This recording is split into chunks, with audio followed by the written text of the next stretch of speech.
Hazel, how can you even think of coming with us on our family vacation when you are nothing but a stranger in this family? A stranger who has no place in our lives, no bond with our hearts, no share in our happiness. What did you just say to me? Good evening to you too, Brianna. Do you have any idea what you are talking about right now? Or are you just spewing nonsense out of your mouth? I am talking to you about the exact words that came out of my mouth. We are planning on going to a luxurious resort. A resort that only the elite can afford for our vacation. And when I say we, I mean my family. My husband, who is your son, and our two adorable kids, who are your grandchildren. We'll be going on this vacation to enjoy some quality time together. But for some inexplicable reason, I have heard that you, a stranger who has no relation to us, want to take along and ruin our fun. How can you say that to me? As if you don't even know who I am. I am your daughter-in-law, Brianna. I have been married to Mike for almost 3 years now, remember? And if my memory serves me right, I have joined you on your family vacations every year since then. Every single year, I have been there with you, smiling and laughing and pretending to be happy. And as I recall, every single time you joined us, I had a problem with you being there. I always wondered to myself, why is there a stranger in our midst? Why is there a stranger who does not belong to our family, who does not care about our family, who does not love our family? And I always told Mike how I felt about you. And I know that every time you told him that, I gave you the same answer. I told you that I was there because Mike wanted me to be there. And I was the one who drove you around. I took you to all the places you wanted to go, and I made your vacations possible. All I wanted was a simple thank you for all that I have done for you. What are you talking about? A thank you? You should be the one thanking us. We are the ones who let you come with us on our trips. And we did all that when we didn't have to. When we could have just left you behind and treated you like the stranger that you are. Well, even if you think that way, Mike doesn't. Mike is the one who always invites me to come with you. So if you have a problem with me coming on your family vacations, then you should talk to him. Did I ever say that I have a problem with you coming on our family vacations? No, I didn't. I just said that I find it strange that you want to join us, when you are nothing more than a stranger to us. A stranger who has no connection to us and no right to be with us. That sounds like the same thing to me. Brianna, all you have ever said to me are hurtful things. You have always treated me like a stranger, and you have always made me feel like a stranger. I am not the one who wants to join you. I am invited by your son, so please, go talk to him. Your mom is at it again, Mike. She is hounding me about joining you all on your family vacation this year. Have you still not gotten your driver's license renewed so that you can take the wheel again? Oh, I forgot to inform everyone that I'm still unable to drive. But it's not a big deal. I'm sure that everyone will be okay with you being the driver for this trip. And when we are ready to leave, I'll let them know that I haven't gotten my license back yet. Oh, give me a break, Mike. This is the same old story. You are dragging me along on a family vacation with you all, when I have no desire to go with you in the first place. I have told you every year that I'm fine with letting you all go as a family. But you still haven't renewed your driver's license, forcing me to be there to drive you all around. You can't take care of your own family, so you always ask me to step in. That's the only reason I have to be with you all. And yet your mom still harasses me every year, asking me why I'm coming, over and over again, as if she has no idea why. Why don't you go and tell her the truth, Mike? Why don't you tell her that I have to come with you all because I'm your driver? Don't worry about it, Hazel. I'll tell them soon enough. Well, when is this soon enough, Mike? I want you to go and talk to her right now. Right this instant, if I have to endure her insults any longer, I'm going to lose it. You do realize that I don't want to go on your family vacation? But I have to, right? Yeah, I told you. I get that. But can you please calm down and look forward to the trip? This time, we're going to a fancy ski resort after all. But if I have to go with the rest of your family, they're going to treat me like I'm their servant, and that will be no fun for me at all. Well, whatever. Just make sure you tell your mom about this. Brianna, what have you done with the car? The signal here is terrible, so I couldn't make out what you were saying to me on the phone. Can you repeat what you were trying to tell me on the phone? What is happening right now that involves you all and the car disappearing from my sight? Well, a few things have happened, that's all. But the main thing is that we've abandoned you here while we go and have fun on our vacation without you. What? You've abandoned me here? I thought that would be a nice spot for you while we were on our way to the ski resort. I've been planning for the past few weeks the best way to get rid of you would be by dumping you in the mountains as we went on our journey. What are you talking about? Brianna, can you stop with these ridiculous jokes? Where have you hidden the car? I told you that we left without you. You left without me? Are you actually serious right now that you took off in the car without me? And now that we've reached this point, I just want to let you know that I only booked a room for 4 of us in the resort. What? So there's no way that we could take you with us to the resort, because there will be no room for you there. Thank you for driving us through the resort for the past 3 hours, but you are a stranger to us. So we have to ditch you before we get to the resort. We only have another 20 minutes or so to go, so we can drive that distance without your help. Wait, how are you driving though? And did you just say that you didn't book a spot for me at the resort on purpose? That is the worst case of bullying I've ever witnessed from someone. Say whatever you want, Hazel, but I don't have the heart to book a spot for you at this classy resort when I barely know you. All you are to my family is a driver, and I'm not going to pay for you to stay with us at the resort. I'll be driving the final stretch of this trip without you, so you can walk back home through the mountains and the cold. Well, good luck with that then. And good luck to you walking out of these mountains in the freezing cold. Can you tell me who drove the car away without me in the first place? Huh? I already told you that I'm the one driving. What? But Brianna, you don't have a driver's license, do you? And who cares about that? It doesn't matter if I have a license or not to drive out here. Well, the whole reason I've been driving you all every year is because none of you have a driver's license. Anyway, I hope you survive that terrifying drive to the place.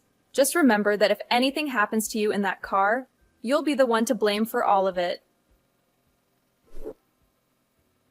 I just got a phone call from the hospital. Are you guys all right? Well, I can guess by the fact that the hospital called me about you guys that things are not all right, but that's not what I'm concerned about. I just want to hear what you have to say. Now, after the accident. Hazel, you got a phone call from the hospital? They called me because I was the one listed as someone's emergency contact, but I have no intention of coming all the way back there to see you guys. Really, I just wanted to let you know that I will not be coming there to help you guys now. Goodbye. What? What are you saying? Tell me right now before you hang up on me. Did the hospital not explain to you everything that happened during and after the accident? Oh, they sure did explain to me your situation. You had a car accident. That's too bad, but you were the ones who crashed, not me. So, in other words, that accident and all of you have nothing to do with me now. So, goodbye. I'll make sure to take all my belongings from the house before I leave for good. So don't worry about any of that now. What? What do you mean you're taking all your belongings from the house and leaving for good? And, wait, why are you at the house right now? Are you not still walking back home from the mountains? I'm certainly not. I've already arrived back home. How are you back home already? That was much faster than I had expected. I was sure that we left you in the middle of nowhere in the mountains. You should have spent at least a lot more time walking out of there and hopefully freeze on the way out. I was lucky enough to get a ride from a nice gentleman who then drove me out of the mountains and back home. You hitchhiked? How did you manage to do that when there were hardly any cars on the road? There are more cars than you think on the roads in that mountain range, considering it is winter now and everyone's going skiing and snowboarding. So finding someone to give me a lift out of there only took me about 10 minutes or so. He was able to drive me out of the mountains, and then when I told him where I needed to go after that, he said he lived near where my house is. And just a little while after I walked into the house and started to pack my things, I got the phone call from the hospital telling me about you all. I really didn't expect you to be back home in just a few hours like that. It only took about 2 hours to get out of the mountains, and then another 30 minutes because we took the highway instead of the back roads on the way to the house. Well, unlike me, I'm sure things have been rough for the 4 of you. You wrecked the car and all of you got to experience a car crash firsthand. Sucks to be you. Sucks to be us? What the hell? Why are you talking to me like that right now? Do you have any clue what kind of accident we had? I don't actually. Nor do I care to find out. In my case, I'm perfectly fine, and that's all that matters. But I have to say, it must be terrible for all of you to have an accident right before you reach that amazing resort. Driving on that icy road on the side of the mountain was awful. I could hardly keep the car on the road because of the sliding. I never imagined something this horrible would happen to us on the last drive to the resort. Oh, please, it didn't even matter that it was winter for everyone to know that you driving after having not driven in years was going to result in you getting everyone into a terrible accident. How dare you? For a very long time now, and I mean a very, very long time now, your whole family has been terrible at driving so bad. In fact, that each and every one of you has had their license taken away at some point because you are incapable of driving. And this time, you were originally going to have your husband drive the car the rest of the way. But he had been drinking the whole ride up, and so you had to take over the wheel. But boy, was that a bad decision, considering the last time you drove? You got into a collision on that same mountain road, which led to you losing your license. You don't even have a bit of sense when it comes to driving. So what the hell did you think you were doing today? Abandoning me? I can't think of you as anything other than a fool right now. A fool? How rude can you be, Hazel? How rude can I be? I'm telling the truth, aren't I? It's because of the choices you made today that you put your whole family in mortal danger and almost drove that car off a cliff. I understand that, but there are certain things you can be saying and certain things you can't be saying about me right now. Well, I feel I can be saying things like this about you right now since they're the truth. Sorry if you think differently, but there's no point in trying to escape from the truth now, right? So what's so rude about that? You're being extremely rude, saying things like that to your mother-in-law right after she'd gotten into an accident. You're the one that caused all of this to me. So all you're doing now by being that rude is making yourself look even worse. Do you not feel any kind of sympathy for me right now after all of this? I don't. Actually, after all the crap your family has put me through, I would never feel any sympathy for you guys, no matter how horrible the situation is for you all. At this point, I really just do not care. I mean, you told me you're just all strangers to me anyway, so there's no point in wasting my energy thinking about you. What do you mean we're all strangers to you? You told me that a little while back, right? I mean, even today you said something like that to me. I am not a part of your family, so you don't want me coming to the resort with you all. And that's the reason you ended up abandoning me and then wrecked the car in an accident that landed you all in the hospital, right? I still cannot believe that you made it home that quickly, when I made sure that we were leaving you in a part of the mountains that most people never drove through. Look, you don't even seem to realize that what you've done was incredibly messed up. I wouldn't want to be anything besides a stranger to such piles of garbage like you. I've finally come to the point in my life where I really no longer feel anything for you, your husband, or even Mike. I just cannot keep being a part of such a toxic family as yours, Brianna. Excuse me?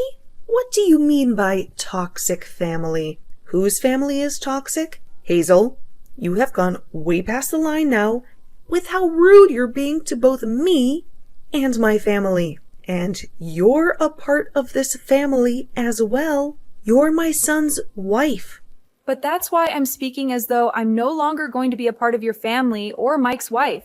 I'm going to divorce him and then get out of this house forever. Huh? Divorce my Mike? That should make you very happy to hear now, right? Huh? Hold on a moment. Did Mike say that he was okay with you doing that to him? I don't know how he'll react to this at this point. He has no other option but to accept divorce now, right? Because as of right now, I am so determined to leave him and you guys that I've contacted a lawyer. Are you serious? Why would you say something like that to his own mother? Because I'm serious about all of this, and I feel you need to comprehend that very well. And besides, you've been the one calling me a stranger for the longest time now, even though I've been with Mike for 3 years. I understand that, but right now we are in a very difficult situation. Huh? You're in a difficult situation. Then tell me, Hazel, who else is going to be coming out here to come and pick us up from the hospital? We're stranded here without a car, and we all have injuries that we need to rest from so that they can heal. If you don't come out here and get us, we'll be stuck. Do I sound like I care? What? Hazel? I've had enough of all of you guys and the crap you've constantly given me. I am not your guys' freaking driver that you can use whenever you want and then discard at the last minute. If you all want to do something that requires a car to get to, then you take responsibility for that and actually learn to drive. Wait, please, Hazel. Can you calm down about all of what's happened? Just a little bit? Hazel, you've never been this cold-hearted to all of us before, right? I'm sure that once you've had a moment to cool off, you'll be fine with coming out here and picking us all up. Don't worry about not having someone come to get you. Because even if I don't plan on being there to take you home, the police will be. What? What do you mean by the police will be here to take us home? It's so nice to hear that you all are at least not in a life-threatening situation anymore. But you got into a car accident while not having a valid driver's license. Did you think that the police would never show up to investigate that accident? The moment they realize that you have no driver's license and were driving that car, they are going to take you into custody. Take me into custody? Are you sure? But I got injured in that accident as well. Everyone in the family is hurt in some way, and none of us are in the position to be dealing with the police right now. So why the hell would they take me into custody? Well, I'm just telling you what will most likely happen. So I'm sorry that your poor choices are catching up to you, but what you did was against the law. And in that crash, you caused a lot of problems for other people around you. Now tell me, Brianna, why do you keep trying to play things off as though you've done nothing wrong this whole time? You already messed up the moment you left me in the mountains, when it's the middle of winter and not many people are around. Idiot! And with that one extremely stupid choice, you tied the knot to the noose that's been around your neck this whole time. Stinking idiot! Hazel, I am really in a tough spot right now, and so is the rest of the family. Don't you think you're taking things a bit too far now by laughing at me with no sympathy to what's happened? Is there nothing about what's happened that's bothering you? Anything bothering me? There's nothing about what's happened with you that bothers me now. All you are to me now is a couple of strangers that are so rotten that you left me in the mountains in the freezing cold. After telling me you didn't even reserve a spot for me at the resort. And soon I'll be divorced from Mike, and we'll be able to cut ties to you all for good. I'm sure when Mike finds out about the divorce, he'll be in just as big of trouble as you're in right now. But he has his family, so please be there to support him after I leave. How can you say that Mike will face dire consequences? What is this ominous tone you are using to imply that we will all suffer the same fate? Well, you do remember that Mike had a decent job as a truck driver, right? But did you ever wonder how he could keep driving those heavy vehicles after losing his license in that drunken accident? What? Then what has Mike been doing with his life since then? Well, for the past few months, he has been wasting his time and energy on playing video games all day long, without ever getting off the couch or doing anything productive. Then that means he has no source of income at the moment? Well, that's a logical conclusion, isn't it? Not having a job would prevent you from earning any money, right? I must say that this whole situation was a blessing in disguise for me. I had been planning to dump him for at least a year now. So now you can all join forces as a family to figure out a way to escape from your miserable predicament. Hazel, please, don't do this. Right now, my own daughter is also unemployed, and she doesn't even bother to look for a job. Who is going to support me and my husband from now on? Who is going to pay for the damaged car and all of our medical bills now? What? Are you out of your mind, Brianna? I hope you didn't even entertain the idea that you could ask me to pay for your mess. Now, you are all nothing but strangers to me, and that's exactly what you wanted, right? Now the four of you can struggle to survive in that hopeless situation by any means necessary. Farewell forever, you old filthy witch. After the dreadful events that transpired, Hazel decided to cut off all contact with Mike and his family. She blocked their calls, deleted their messages, and erased them from her memory. And as for Mike's mother, Brianna, she was dragged from the hospital by the police and thrown into a filthy jail cell, where she would rot until her trial date. Mike desperately tried to reach out to Hazel for forgiveness, begging her to give him another chance to be a good husband. But Hazel had no sympathy left for his pathetic whining. After everything that vile family did to Hazel, this was the inevitable consequence. Hazel emerged victorious, severing ties with that whole poisonous family for good. But that left Mike with his dysfunctional family as they plunged into a horrifying abyss. Well, this was the result of their own actions after treating Hazel like dirt. And so the only way they could escape from their doom was to transform themselves as a family. At least they could be grateful that Brianna's reckless decision to drive didn't send them all to their graves.